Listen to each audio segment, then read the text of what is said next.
I grew up at camp. I was a camp kid. So I was a camp counselor starting at 16, and campus ministry was a part of my world when I ended up at university, went to Bible college. So all those, it felt like the through line that wherever I was at, there was a place for me that I belonged in some sort of faith community. And fit where it wasn't easy to fit in other places. But because I had grown up in the church, I I didn't know anything different, and so I quit it for a while when I went off to university because I wanted to make sure it wasn't just a bad habit.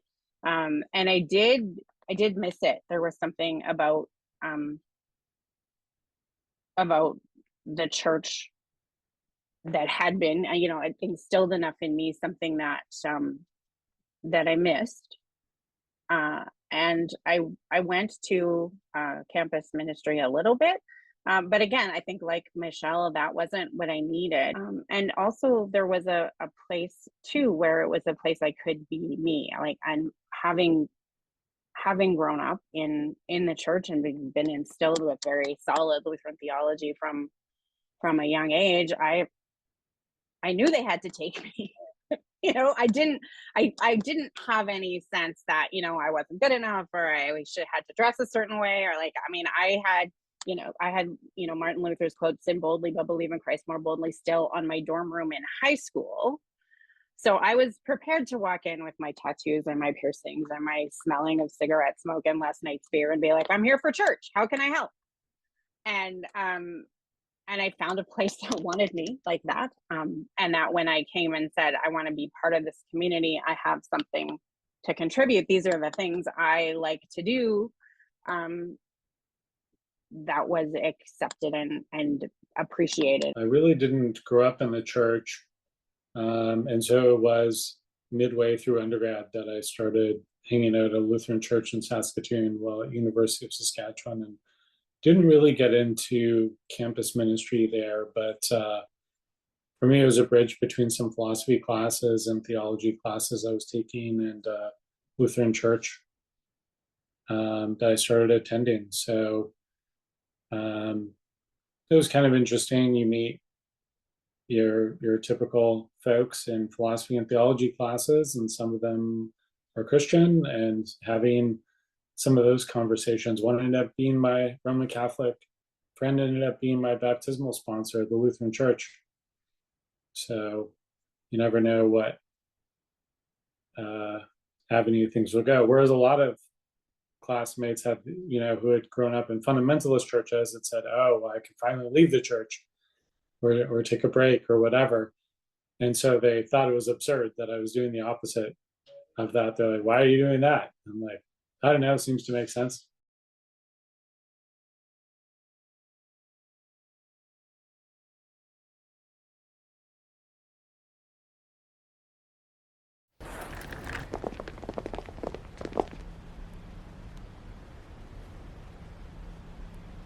And I was in North Minneapolis in a congregation that was, predominantly typical Lutheran, lots of gray hair, not a lot of, not a lot of action around child soldier justice, let's say. But I went to the pastor and I said, "There's this documentary that I really want to create an event around." And he very easily could have said, "That's not within our jurisdiction," or "Take it to the council," or "Here's the process that you have to do in order to get an event passed."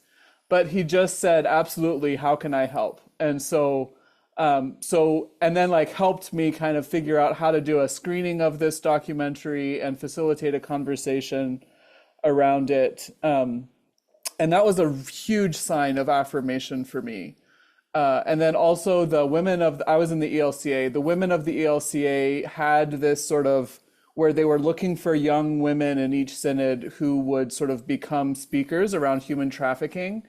And so they put a lot of energy and resources to send me to an ecumenical young adult forum in Washington, D.C. to learn about human trafficking. And then chapters in Minnesota invited me to their little old ladies women's tea to hear about what I had learned at this ecumenical forum. And so just those kinds of opportunities where not only did I go to the church and say, I care about this stuff, is this going to be a church that will listen to me? But also the church coming to me and saying, we see that you could be a speaker for us or learn about this on our behalf, and then we will listen to you. I think it's those opportunities that I appreciate too, Michelle, that we, along the way, there were things that were really cool that were opportunities as a young adult. I got to go travel a lot. So I was on a youth encounter team in the US with a ministry there for a couple of years, and then ended up with through the ELCA, through the Lutherans in the States, volunteering for a year in the UK as a parish volunteer, and worked with the Church of England. And it was there that the priests that I worked, so high Anglican priests, like bells and smells, all of the liturgy. And so completely foreign world from my own church experience, but they were so gracious to welcome me and have a space for me to be a part of their community, and note gifts that I had, but also let me explore and ask lots of questions and learn a ton.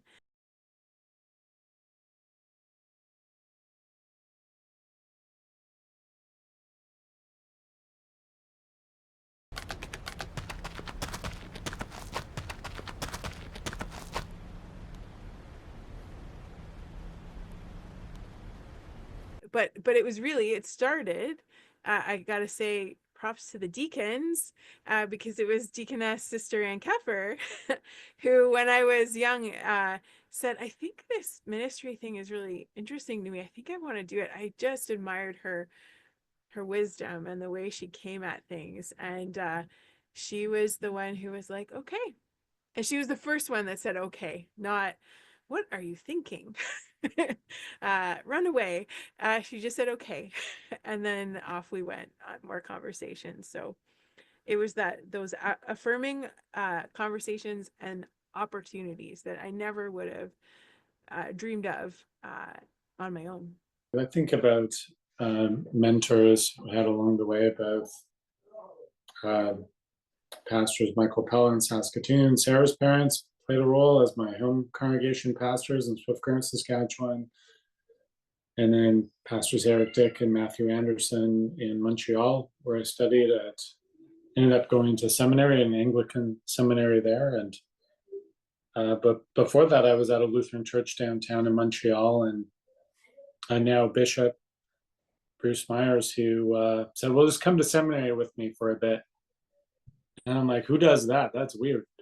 But I did, and ended up going to that seminary. So that's where, you know, you invite people and who knows what will happen.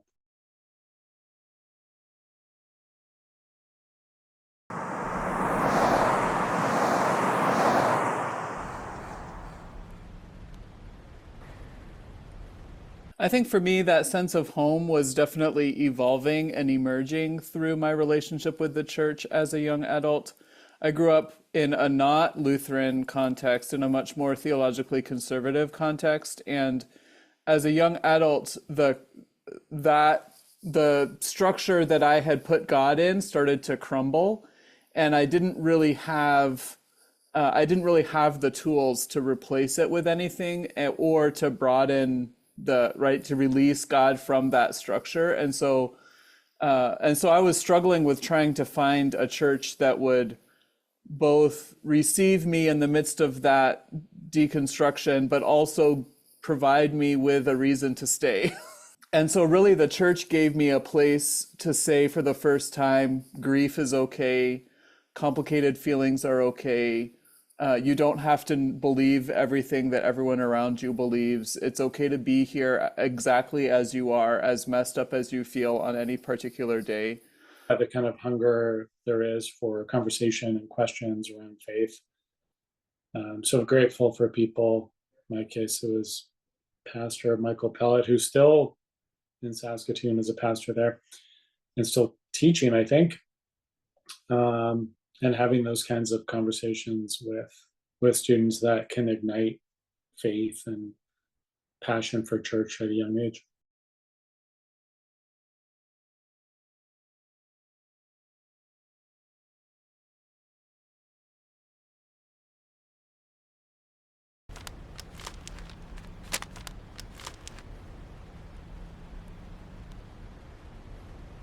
I remember having conversation with someone who actually ended up becoming, one of my children's godparent, saying like, how can you be a person who goes to church when you care so much about justice and the real world? Like, that didn't make any sense to them, having grown up in the Bible Belt in the Fraser Valley in BC. Like, they had never encountered a Christianity that wasn't at odds with a passion for justice and a love for everyone's individual uniqueness and queerness and funness and aliveness.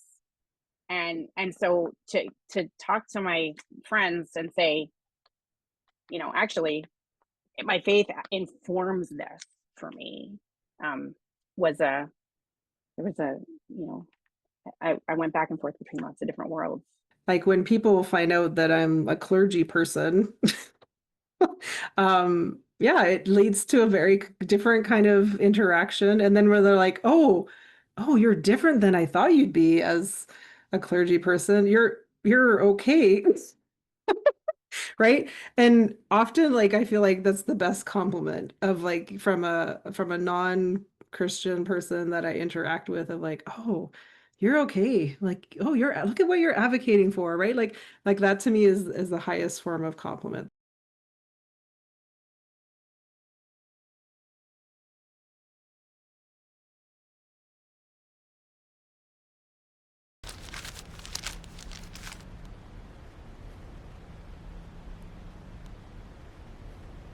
And I tried to find a like young adult church to join because that seemed to be the thing to do.